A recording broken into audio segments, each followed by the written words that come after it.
প্রিয় ভাই শহীদ শরীফ উসমান হাদি রাহিমাহুল্লাহ তাআলা,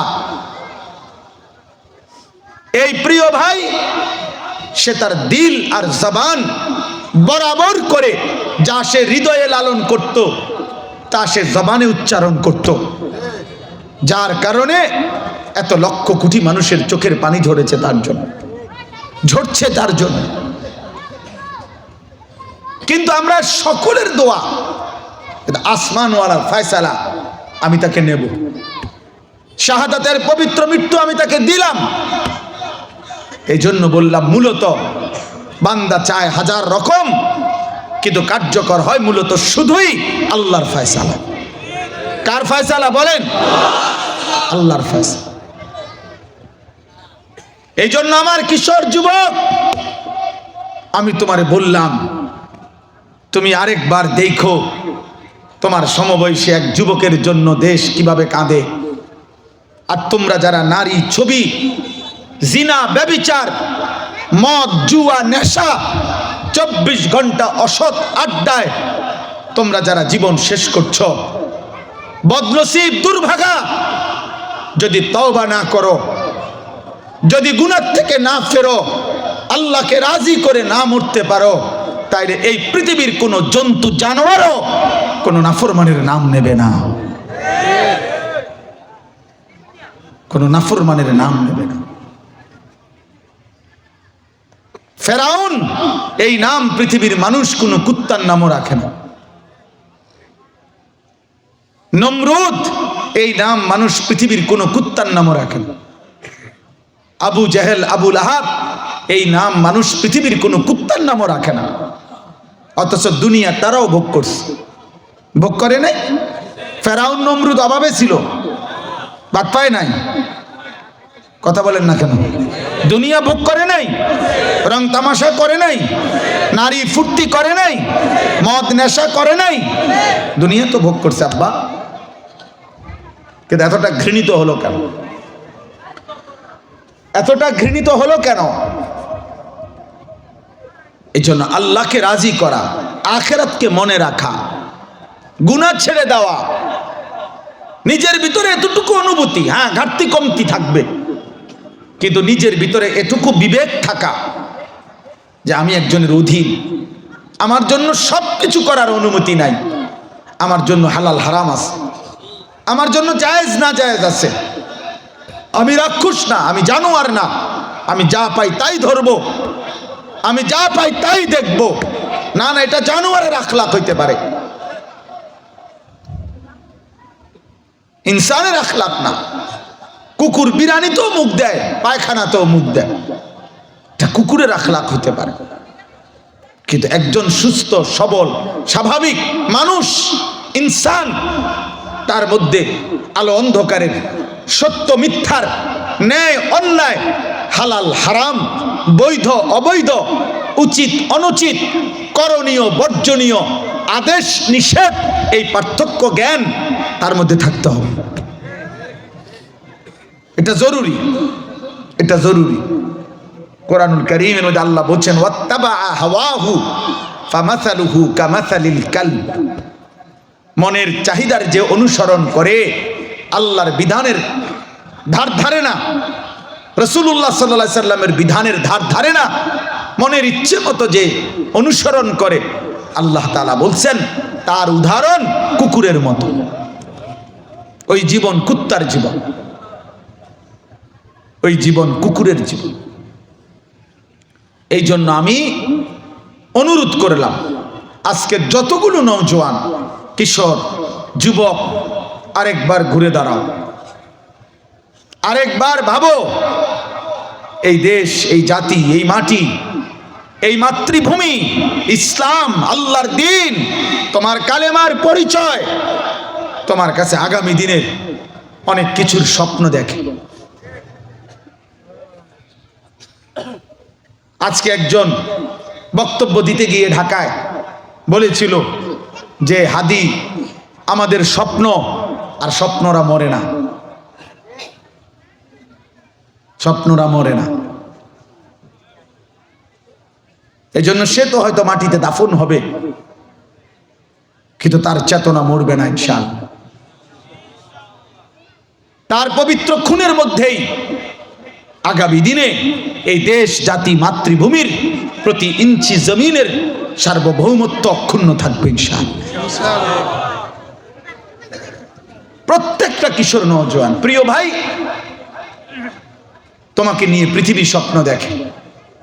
তোমার যদি বুঝ থাকতো তুমি বুঝতা ছোট্টবেলায় মা, চাচি, দাদি, নানি, ফুফি, দাদা, নানা, ফুফা, খালু, আহা আশেপাশের সবগুলো মানুষ কতবার তোমার পিঠে মাথায় হাত বুলায় দিছে, কতবার দোয়া করে দিছে, আল্লাহ মানুষ করুক, আল্লাহ তোমারে বড় বানাক।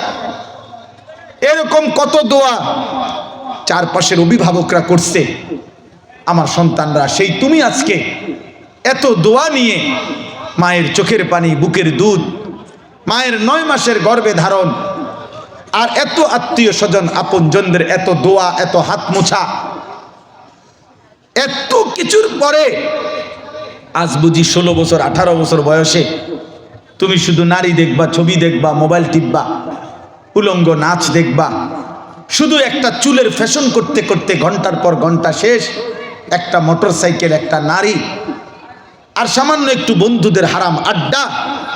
এমন সুস্থ সবল সামর্থ্যবান, এমন তাগড়া জওয়ান তুমি বুঝি এত অবহেলায়, এত অনাদরে এমন সুন্দর হায়াত শেষ করে দিবা? এটা তো ইনসাফ না। কোন জাতির যুব সমাজ যদি দেশ না গড়ে, জাতি না গড়ে, ইসলামের জন্য না করে, তো 80 বছরের বৃদ্ধ চাচা, দাদা, উনি কিভাবে করবে? আব্বা, উনার তো শরীরের সেই সামর্থ্য নাই। একজন বড় বিখ্যাত আমাদের এই উপমহাদেশের বুজুর্গ ছিলেন হযরত মাওলানা নিজামউদ্দিন, মুফতি নিজামউদ্দিন শামজাই রাহমাতুল্লাহি আলাইহি, শাহাদাত বরণ করেছিলেন তিনি বলছিলেন, এই পৃথিবীর ইতিহাসে যতবার, যত চেতনা, যত মতবাদ, যত ঐতিহ্য, যত রকমের মতবাদ, যেই কোনো চেতনা বাস্তবায়নের প্রয়োজন হয়েছে, যৌক্তিক হোক অযৌক্তিক হোক, ন্যায়সঙ্গত হোক আর অন্যায় হোক, প্রতিবার প্রতিটা চেতনা, প্রতিটা মতবাদ, প্রতিটা ফিকির, প্রতিটা মতাদর্শ জমিনে যতবার বাস্তবায়ন হওয়ার দরকার হয়েছে, আর ওই বাস্তবায়ন করতে যতবার খুন দরকার হয়েছে, রক্ত দরকার লাগছে, প্রতিবারই যাদের রক্তে পৃথিবীর কোনো মতবাদ, চিন্তা, চেতনা প্রতিষ্ঠিত হয়েছে, তারা যুবকের রক্ত, যুবকের রক্ত। এজন্য ভ্রান্ত মতবাদ প্রতিষ্ঠা করতে চাইছে, সেখানেও যুবকের রক্ত ব্যবহৃত হয়েছে। আল্লাহর দ্বীন বিজয়ী করতে হয়েছে, তো সেখানেও যুবকের রক্তই ব্যবহার হয়েছে। হ্যাঁ, হযরত আব্দুল্লাহ ইবনে মাসউদ রাদিয়াল্লাহু তাআলা আনহু বলেন, কুন্না নাগজু মা রাসূলিল্লাহ সাল্লাল্লাহু আলাইহি ওয়াসাল্লাম ওয়া নাহনু শাবাব। হযরত আব্দুল্লাহ ইবনে মাসউদ বলেন, আমরা নবীজির সাথে প্রত্যেকটি যুদ্ধে অংশগ্রহণ করেছিলাম, আর আমরা তখন ছিলাম যুবক। ওয়া নাহনু শাবাব। হাদিসের মধ্যে আছে, ইন্না রাব্বাকা লা ইয়াজাবু লিশ-শাব্বি লা সাবওয়াতা লাহু। আল্লাহর নবী বলেন, নিশ্চয়ই আল্লাহ ওই যুবককে দেখে আল্লাহ নিজে আশ্চর্য বোধ করে, যে যুবক যৌবন সত্ত্বেও গুনাহের দিকে যার আকর্ষণ থাকে না। লা ইয়াজাবু।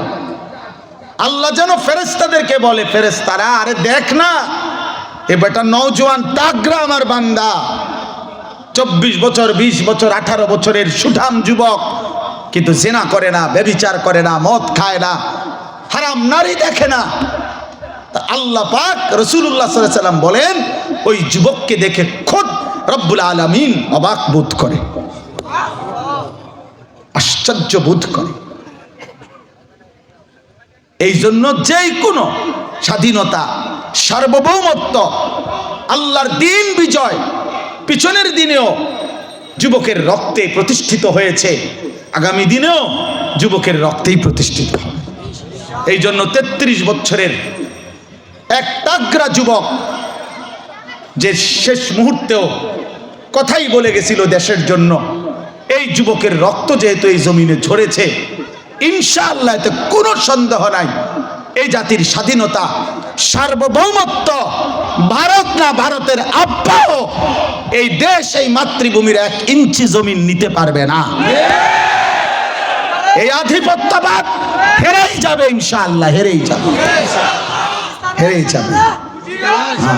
ভারতীয় কর্নেল আমার দেশের যুবকের ঘাড়ে গুলি করতে বলছে, অথচ ওই বেঈমানের জানা উচিত ছিল যে তোদের ইতিহাস তোরা বল।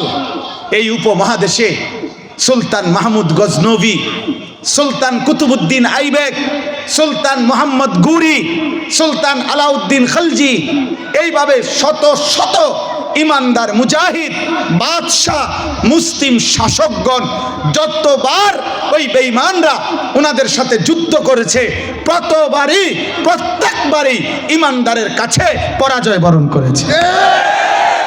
এটাই ইতিহাস, এই মাটি, এই উপমহাদেশের ইতিহাস। এই ভারতীয় আধিপত্যবাদ, এই বেঈমানরা এই উপমহাদেশের, আমরা আলহামদুলিল্লাহ একেবারে 712 খ্রিস্টাব্দ থেকে মুহাম্মদ ইবনে কাসিম রহমতুল্লাহ আলাইহি সিন্ধুতে প্রথম যেদিন কালেমার পতাকা উড়াইছিলেন, সেই থেকে নিয়ে ইতিহাস পৃথিবীবাসী জানে, পৃথিবীবাসী জানে। এই জন্য আমি সমস্ত বাবা ভাই সবাইকে বলি, আমরা ইনশাআল্লাহ আমরা দেশ জাতি মাতৃভূমি ঈমান ইসলাম আমরা বুকে ধারণ করব ইনশাআল্লাহ। বলো ভাই ইনশাআল্লাহ। আমি প্রত্যেকটা যুবকের কাছে অনুরোধ করছি, দোস্ত এমন সুন্দর হায়াত নষ্ট করো না। নারী দেখে, ছবি দেখে, অশ্লীল দৃশ্য দেখে, গান বাদ্য মোবাইল ছবি অশ্লীলতা বেহায়াপনায় এমন সুন্দর হায়াত নষ্ট করো। বলো ইনশাআল্লাহ। বলো ভাই ইনশাআল্লাহ। নষ্ট হইও না বাপ, চরিত্রহীন হইও না, চরিত্রহীন হইও না।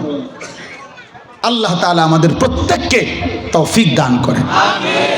আমি যে আয়াতখানা পড়েছি, এবার এই আয়াতের তর্জমা বলি, আমার কথা শেষ। আল্লাহ তাআলা 21 নম্বর পারা 31 নম্বর সূরা, সূরায়ে লোকমান, এই সূরার 6 নম্বর আয়াত আমি তেলাওয়াত করেছি। এবার এই আয়াতের তর্জমা বলি। আমাদের প্রিয় নবী সাল্লাল্লাহু আলাইহি ওয়াসাল্লাম যখন মক্কার জমিনে কালেমার দাওয়াত দিচ্ছিলেন, তখন মক্কার কুরাইশরা বিভিন্ন আঙ্গিকে 24 ঘন্টা ফিকির করত নবীর এই দাওয়াতের বিরোধিতার জন্য। বিভিন্ন আঙ্গিকে চেষ্টা করত, তারা বিরোধিতা করত। তো আল্লাহ নবী সাল্লাল্লাহু আলাইহি সাল্লামের যত বিরোধিতাই করত, কিন্তু কোনোভাবে হিসাব মিলাইলে তারা যখন একসাথে বসতো, তো তাদের হিসাবে এটাই আসতো যে আমাদের কোনো বিরোধিতায় জুলুম নির্যাতন অত্যাচার কোনো কিছুতেই মুহাম্মদের অনুসারী কমতেছে না, বরং বাড়তেছে। এটা ছিল তাদের হিসাব। এখন তারা গবেষণা করতেছিল যে বিষয়টা কোথায়, মুহাম্মদের কাছে কি এমন আছে যার কারণে তার অনুসারী কেবল বাড়ে, আমাদের সমস্ত কুরাইশ নেতৃবৃন্দর কোনো চেষ্টায় কাজ হচ্ছে না কেন। তখন তারা ব্যাপক চিন্তা ভাবনা করে তাদের একটা সিদ্ধান্তে তারা উপনীত হয়েছে যে মূল বিষয় হলো মুহাম্মদের কাছে একটা মন্ত্র আছে, একটা জাদু আছে। জাদুটা কি? সেটা হলো আমরা যে যাই বলি, যে যাই বুঝাই, মুহাম্মদ সাল্লাল্লাহু আলাইহি ওয়াসাল্লাম সে যখন কোরআন পড়ে, এই যে এই কোরআন তার রবের কাছ থেকে নাজিলকৃত, এইটা যখন পড়ে কারো সামনে, তো অটোমেটিক আল্লাহর কুদরতে আশ্চর্যভাবে এই কোরআন শুনলেই ওই লোকের দিল নরম হয়ে যায়, মুহাম্মদের অনুসারী হয়ে যায়। তো তখন তারা বলল যে আমাদের কাছে এর ব্যতিক্রম, বিপরীতে আমাদের কাছে তো এমন কোনো শক্তিশালী কিছু নাই যার দ্বারা মুহাম্মদের কোরআন শোনা থেকে আমরা লোকদেরকে ফেরত রাখবো, বিরত রাখবো, এটা তো নাই। নাউজুবিল্লাহ। এই ছিল তাদের হিসাব। তো তাদের একজন নেতা কুরাইশ সর্দার নজর ইবনে হারেস, সে এই কথাবার্তার ভিতরে পারস্য গেছে ব্যবসার উদ্দেশ্যে ইরান। সেখানে গিয়ে ওই দেখছে যে ইরানের মধ্যে ওই যুগে জায়গায় জায়গায় বিকাল হলে সন্ধ্যা হইলে মানুষ গুল হইয়া বসে, আর একজন দাসী, যেই দাসী সুন্দর নেচে গেয়ে সুরে সুরে বাদ্যের তালে তালে গানের মাধ্যমে পুরাতন দিনের কিচ্ছা কাহিনী বলে, আর লোকেরা খুব মনোযোগ দিয়া এই নর্তকী গায়িকা এই দাসীর বাদ্যযন্ত্রের তালে তালে গান শোনে। সে চিন্তা করছে যে এইটা একটা ব্যতিক্রম হইতে পারে, মুহাম্মদের কোরআনের বিপরীতে এটা একটা কিছু হইতে পারে, নাউজুবিল্লাহ। এই জন্য সে অনেক চড়া মূল্য দিয়ে সেই ইরান থেকে অনেক দাম দিয়া এরকম একজন দাসী কিনে আনছে মক্কায়, যেই দাসী নাচতে পারে, গাইতে পারে, বাদ্যের তালে তালে সুরে সুরে পুরাতন দিনের কিচ্ছা কাহিনী টাইনা টাইনা বলে গানে। তো এটা যখন সে আনছে মক্কার কুরাইশদেরকে দেখাইছে, মক্কার কুরাইশরাও বসে এখন ধীরে ধীরে এই গান আর বাদ্য গায়িকার এই আসরে আপনার দুষ্ট প্রকৃতির যুবক, দুষ্ট প্রকৃতির অসৎ চরিত্রের মানুষ আস্তে আস্তে অল্প অল্প করে জমতে শুরু করছে। তখন এই নজর ইবনে হারেস বসে বসে বিদ্রুপ করত আর বলতো, মোহাম্মদ এখন টের পাবা, কিছুদিনের মধ্যেই তোমার কোরআন শুনে কয়জন আর আমার গায়িকার গান শুনে কয়জন। আল্লাহ তাআলা এই জঘন্য কাফেরের এই নিকৃষ্ট গান বাদ্যের এই বেহুদা কথা, অপ্রয়োজনীয় কথার আয়োজন যা সে আয়োজন করেছে, এর জবাবে আল্লাহ তাআলা এই আয়াত নাজিল করেছেন। আল্লাহ তাআলা বলছেন, অমিনান নাসি মান ইয়াশতারি লাহওয়াল হাদিস। আল্লাহ বলে, বন্ধু, যেই সমস্ত মানুষ, যেই সমস্ত নিকৃষ্ট লোক প্রতিনিয়ত সংগ্রহ করে, ব্যবস্থাপনা করে লাহওয়াল হাদিস, এই শব্দটা এখানে গুরুত্বপূর্ণ। আল্লাহ তাআলা বলেন, গান বাদ্য গায়িকা, গানের আসর, নৃত্যের আসর, বাদ্যযন্ত্রের আসর, হারাম ক্রীড়া কৌতুক, হারাম বিনোদন, হারাম হাসি ঠাট্টা, এই জাতীয় যাবতীয় বেহুদা কথার আয়োজন যারা করে, লিয়ুদিল্লা আন সাবিলিল্লাহ, আমি আল্লাহর রাস্তা থেকে মানুষকে পথভ্রষ্ট করার জন্য, বিগাইরি ইলমিন, মূর্খতাবশত, অজ্ঞতাবশত, ওয়াত্তাখিজাহা হুজুয়া, এবং আমার দ্বীন, আমার শরীয়তকে, আমার কোরআনকে যারা তার বিপরীতে উপহাস করে, ঠাট্টা করে, আল্লাহ বলেন, বন্ধু, আমি আল্লাহ আপনাকে শুনাইলাম, উলাইকা লাহুম আযাবুম মুহিন, আমি আল্লাহ তাদের জন্য নির্ধারণ করেছি অত্যন্ত অপমানকর, লজ্জাজনক আযাব। নাউযুবিল্লাহ। আমার ভাই, আমার বাবা, এই শব্দটাই বলার জন্য আপনাদেরকে আমার কথা, এই লাহওয়াল হাদিস, এই শব্দটা এখানে আল্লাহ তাআলা এখানে বলছেন, যেই মানুষ তার জীবনে এই লাহওয়াল হাদিস এটা সংগ্রহ করে, অংশগ্রহণ করে, এর মধ্যে আল্লাহ বলেন তাকেই আমি বন্ধু অপমানকর আযাব দেব। এখানে দুইটা শব্দ, আযাবুম মুহিন, অর্থাৎ আমি তাকে শুধু শাস্তি নয় বরং অপমানকর শাস্তি দেব, তারে বেইজ্জতিও করব, তাকে আমি শাস্তিও দেব। নাউজুবিল্লাহ। এজন্য জওয়ান বলেন, বুড়া বলেন, নারী বলেন, পুরুষ বলেন, কোন সুস্থ স্বাভাবিক কমপক্ষে ইমানদার মানুষ কোনোভাবেই জীবন চলার পথে গান বাদ্য গায়িকা নায়িকা, গানের আসর, নৃত্যের আসর, বাদ্যের আসর, অথবা হারাম ক্রীড়া কৌতুক হাসি ঠাট্টা মজাক হারাম বিনোদন, এরকম কোনো পরিবেশ না নিজে ব্যবস্থা করা অথবা অন্যের ব্যবস্থাপনার মধ্যে অংশগ্রহণ করা, আল্লাহর কসম, এটা কোনো ইমানদার পরিচয়ধারীর জন্য কোনোভাবেই জায়েজ হইতে পারে না। আজকে এই কিশোর যুবক ভাই তোমাদের কাছে আমার মূল উদ্দেশ্য এই কথাটাই বুঝানো, তোমাদের পূর্ণ মনে রাখবা ভাই।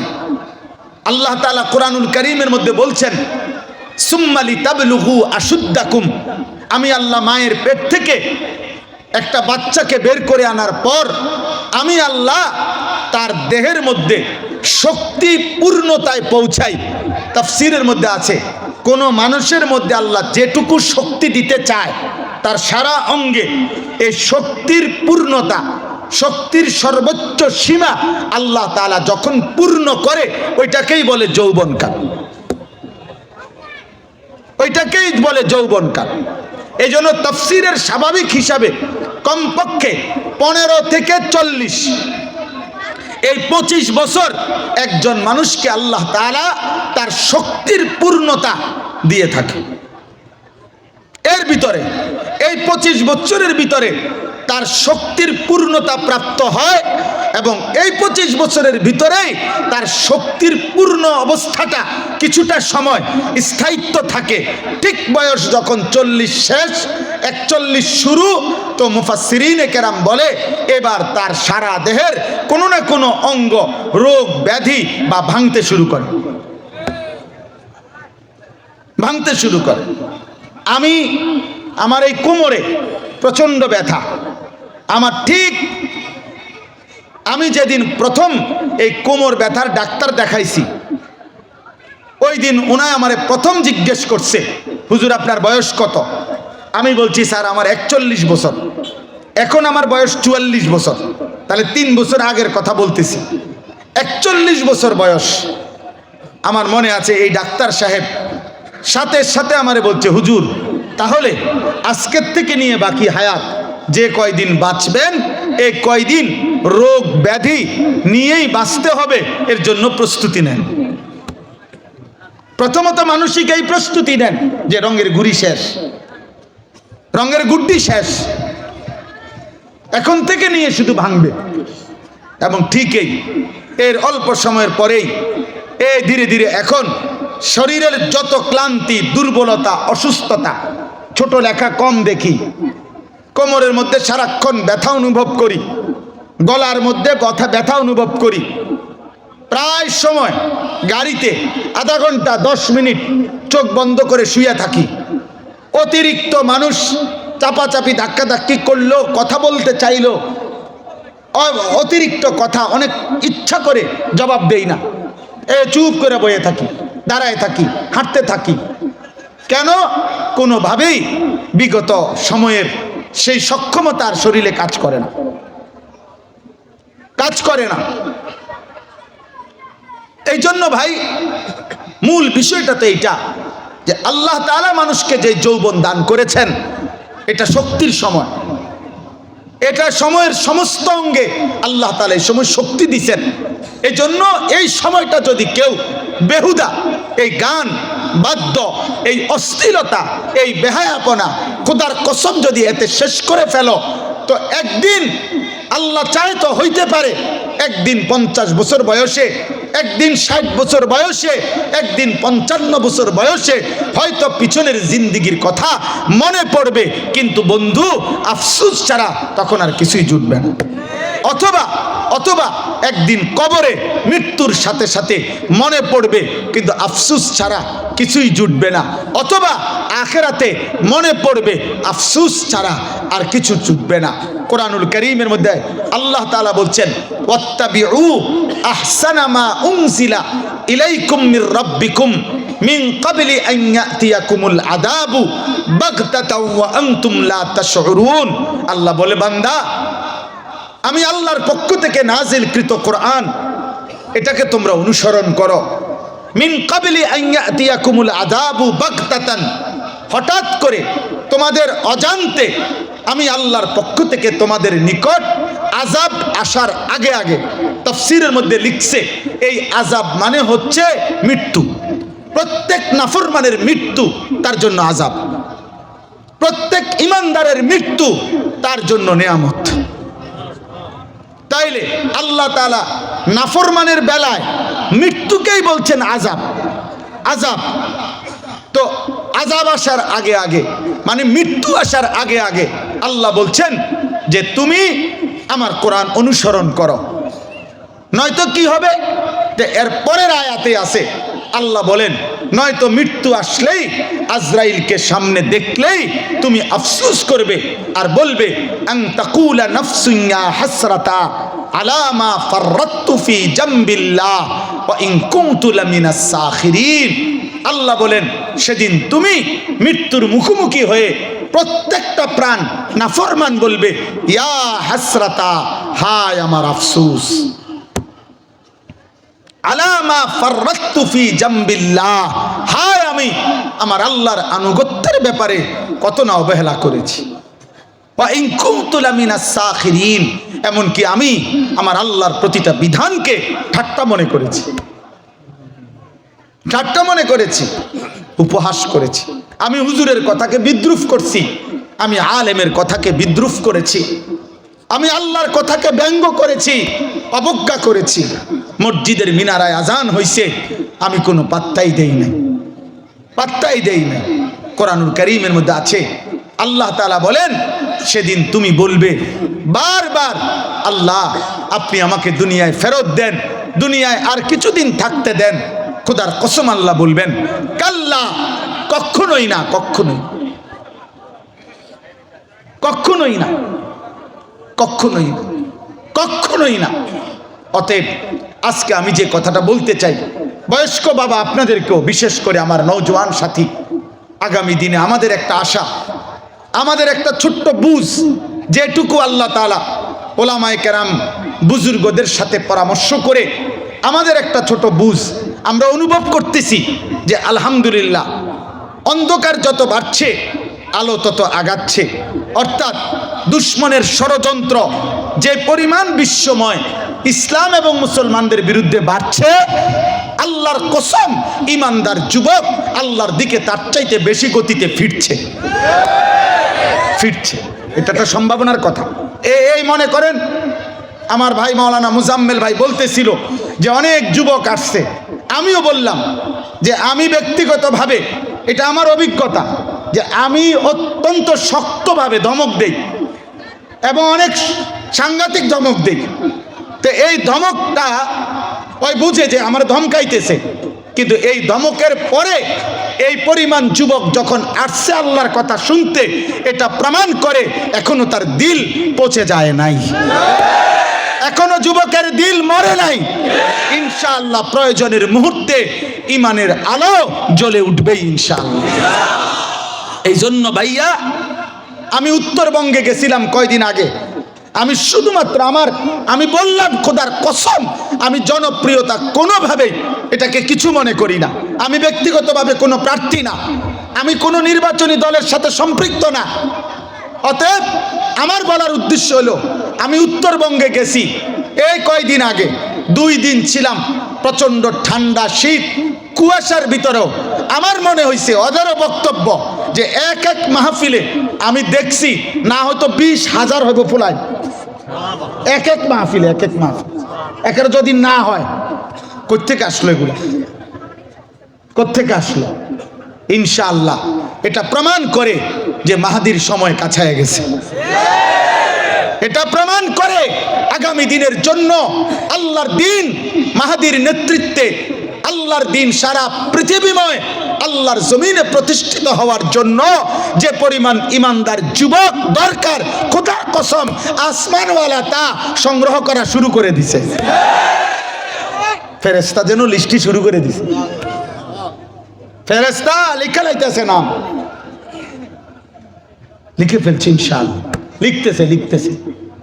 এই জন্য যুবক ভাই তোমার কাছে আমার অনুরোধ, এই মোবারক সময়ে আগামী দিনের হিসাব, এটা আগামী দিনে ইসলামের বিজয়ের সময়। আমি বাংলাদেশের 1-2টা দল বুঝি না, আমি সারা পৃথিবীর হিসাব করে বললাম আগামী দিন, আগামী সময়, আগামীর সূর্যোদয় যেই কোনো দিন খোদার কসম পৃথিবীময় গোটা বিশ্বে ইসলামের বিজয়ের পতাকা উড়বে, কোনো সন্দেহ নাই। উদ্বোধনী পতাকা, উদ্বোধনী বিজয়ের সূর্যোদয় আফগানিস্তানে আল্লাহ তাআলা বিজয়ের পতাকা যেহেতু উড়াইছেন, বিশ্বময় বিজয়ের পতাকা উড়বে ইনশাআল্লাহ, এটা কোনো সন্দেহ নেই, কোনো সন্দেহ নেই, কোনো সন্দেহ নাই। এই জন্য আমি অনুরোধ করছি যুবক ছেলেরা, যুবক ভাই, কিশোর ভাই, এই সময়ে তুমি নষ্ট হইও না, তুমি নষ্ট হইও না। এই গান, এই বাদ্য, এই অস্থিরতা, এই নারীর ছবি, এই জেনা ব্যভিচারের দৃশ্য, আব্বা হাত জোর করে বলি, আমি যদি আর কোনোদিন আসতে না পারি, আর যদি কোনোদিন বলতে না পারি আমার নওজোয়ান, তো আমি বললাম তোমাদের কাছে, তোমরা এমন ফালতু কাজে এমন সুন্দর জীবন নষ্ট করো না, নষ্ট করো না আব্বা, নষ্ট করো না, নষ্ট করো না। আল্লাহর নবী সাল্লাল্লাহু আলাইহি সাল্লাম বলছেন, শেষ জামানায় আমার উম্মতের মধ্যে যখন গায়িকা, বাদ্য এবং মদের আসক্তি বেড়ে যাবে, খোদার কসম নবী বলছে বহু লোককে তখন জীবন্ত মাটিতে ধসিয়ে দেওয়া হবে, পাথরের বৃষ্টি বর্ষণ করে ধ্বংস করে দেওয়া হবে, চেহারা বিকৃত করে, মানুষের আকৃতি নষ্ট করে জানোয়ারের আকৃতি বানায় দেওয়া হবে। এটাই আমি হাদিস পড়ছি। ইজা জহরাতিল কাইনাতু ওয়াল মাআজিফ ওয়াস্তাহাল্লাতিল খামর। এজন্য ভাই আমি অনুরোধ করলাম, ইমামে আজম আবু হানিফা রাহমাতুল্লাহ আলাইহি বলছেন, সিমাউল আগানি ফিসকুন ওয়াত তালাদ্দুদু বিহা কুফরুন। গান শোনা প্রকাশ্য পাপ, গান শুনে মজা পাওয়া কুফরি। কি কুফরি? কুফরি, কুফরি। আল্লাহর নবী সাল্লাল্লাহু আলাইহি সাল্লাম বলছেন, মান তারাকা সালাতাম মুতাআম্মিদান ফাকাদ কাফারা। যে ইচ্ছে করে নামাজ ছেড়ে দিল সে কুফরি করলো। আমার ভাই, তুমি মুসলমান তোমার গায়ের জোরে বললে হবে না, তুমি মুসলমান তোমার ভোটার আইডি কার্ড দিয়ে হবে না, তুমি মুসলমান তোমার জন্ম নিবন্ধন সনদ দিয়ে হবে না, তুমি মুসলমান তোমার পাসপোর্ট না, তোমার কপালের সেজদা প্রমাণ করবে তুমি মুসলমান। এই জন্য আমার শেষ অনুরোধ, 30 বছরের নিচে যেই সমস্ত কিশোর যুবক তোমরা আছো, হাত উঠাও, হাত উঠাও। মাশাআল্লাহ, মাশাআল্লাহ, মাশাআল্লাহ। হাত উঠে, হাত ধরে রাখো, 2-3 ঘন্টা হাত ধরে রাখো। ফুলাইনের আবার ক্লান্তি কি? মাশাআল্লাহ, হাত নামাও। তোমাদের কাছে আমার 2টা ওসিয়ত। এক, তোমরা নজর হেফাজত করো, চোখ হেফাজত করো, নারী দেখো না, ছবি দেখো না, অস্থির দৃশ্য দেখো না, গান শুইনো না, হারাম আড্ডায় যাইও না। যে চাহিদা আল্লাহ তোমারে দিছেন ওই চাহিদা বৈধভাবে আল্লাহ তাআলা পবিত্র স্ত্রীর মাধ্যমে পূরণ করে দিবেন। ওই তুমি অপেক্ষা করো। আর দ্বিতীয় হলো ফজরের নামাজ জামাতের সাথে পড়ো। ফজর ক্যাম্পেইন আমার একটা মেহনত, সারা দেশ জুড়ে, অর্থাৎ ফজরের মুসল্লি বৃদ্ধির চেষ্টা। প্রত্যেকটা কিশোর যুবক চেষ্টা করো, তোমার সমবয়সী তুমি সিদ্ধান্ত নিবা, আমি ফজর পড়ব, একজন বন্ধুকে ফজরের জন্য উঠাবো, 2 জন তোমরা, 2 জনকে ডাকলে 4 জন হবে, 4 জন ডাকলে 8 জন হবে, এভাবেই বাড়বে। ফজরের মুসল্লি বাড়াও। কোন নামাজের? কোন নামাজের? কোন নামাজের? কেন? হাদিসের বর্ণনা, ফজরের মুসল্লি যারা মাহাদির সৈনিক তারা, ফজরের মুসল্লি যারা দাজ্জালের বিরুদ্ধে লড়বে তারা, ফজরের মুসল্লি যারা বিশ্বময় ইমানের পতাকা উড়াবে তারা। অসংখ্য ব্যক্তি ইনশাআল্লাহ আল্লাহর দিন বিজয় হবে, এর মাঝখানে হয়তো অগণিত আরো শহীদ হবে, আরো খুন ঝরবে, আরো রক্ত ঝরবে, হয়তো আমরাও হারিয়ে যাব, কিন্তু আল্লাহর কসম পৃথিবীময় আমি থাকি বা না থাকি, আমরা থাকি বা না থাকি, এখনকার অগণিত ইমানদার থাকুক বা না থাকুক, ইমানের বিজয় হবেই হবে, কালেমার বিজয় হবেই হবে, মাহাদির বিজয় হবেই হবে। এজন্য আগামীর ইসলামের জন্য আমরা সবাই ইনশাআল্লাহ, অভিভাবক যারা আপনারা আপনাদের ছেলে মেয়েদেরকে দিন শেখান, আল্লাহ চিনান, আখিরাত চিনান, কোরআন চিনান। ছোট্টবেলার সেই মাদ্রাসার সবক শহীদ শরীফ ওসমান হাদি মাদ্রাসায় পড়তো, ছোটবেলার মাদ্রাসার সেই সবক দিয়ে সে বলে গেছিল মৃত্যুর আগে যে আমি হারাম খাই নাই, যার কারণে আমার শরীর মোটা তাজা হয়ে যাবে, আর একটা বড় কফিন লাগবে আমার জন্য না, আমি হালাল পবিত্র রক্ত দিয়ে জীবন দেব, আর একটা সাধারণ কফিনে করে আমার রবের কাছে আমি পৌঁছে যাব। অতএব তুমি হালাল পথে চলো, আল্লাহর পথে চলো, নিজেকে গুনাহ থেকে বাঁচাও, ইনশাআল্লাহ আগামীর পৃথিবী তোমাকে লক্ষ বছর স্মরণ রাখবে ইনশাআল্লাহ। আল্লাহ আমাদেরকে তৌফিক দেন, কবুল করেন। আজকের এই মজলিসকে আল্লাহ তাআলা বরকত দেন, এই মাদ্রাসাকে আল্লাহ তাআলা কবুল করেন, মাদ্রাসার জরুরত আল্লাহ পূরণ করে দেন।